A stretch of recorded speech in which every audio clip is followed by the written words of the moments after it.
என்னதான் cough syrups கொடுத்தாலும் ஒரு லெவலுக்கு மேல பெனிஃபிஷியலா இருக்காது. 5 ஹோம் ரெமெடிஸ் சொல்றேன், நோட் பண்ணிக்கோங்க. ஸோ ஃபர்ஸ்ட் வந்து பிளாக் கோல்ட். பிளாக் கோல்ட்னா நம்மளுடைய கருமிளகு, அதாவது பெப்பர்.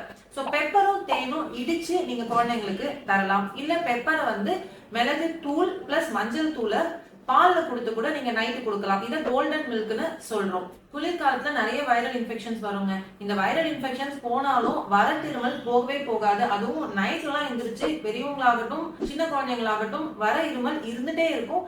தொண்டை வலிக்கவே ஆரம்பிச்சிடும். சிலருக்கு இரும்பி இரும்பி நெஞ்சு வலிக்கும்.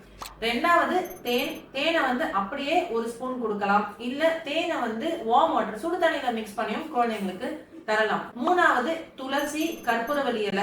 இதை அப்படியே நீங்க செடியில இருந்து பறிச்சு வாஷ் பண்ணிட்டு ஒரு இலையோ 2 இலையோ குழந்தைங்கள மென்னு முழுங்க சொல்லுங்க.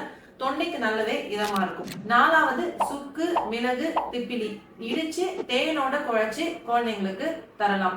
அஞ்சாவது வாட்டர் வித் சால்ட் போட்டு காகிள் பண்ணுங்க. தொண்டையில இருக்கக்கூடிய அந்த இன்ஃபெக்ஷன், இரிட்டேஷன் எல்லாமே சால்ட் வாட்டர் காகிளிங் பண்ணும்போது ரொம்ப எஃபெக்டிவா கிளியர் ஆகும். நான் சொன்ன டிப்ஸை ஃபாலோ பண்ணுங்க. அண்ட் உங்களுக்கு ஏதாவது ஹோம் ரெமடிஸ் தெரிஞ்சதுன்னா அதை கமெண்ட்ஸ்ல ஷேர் பண்ணுங்க.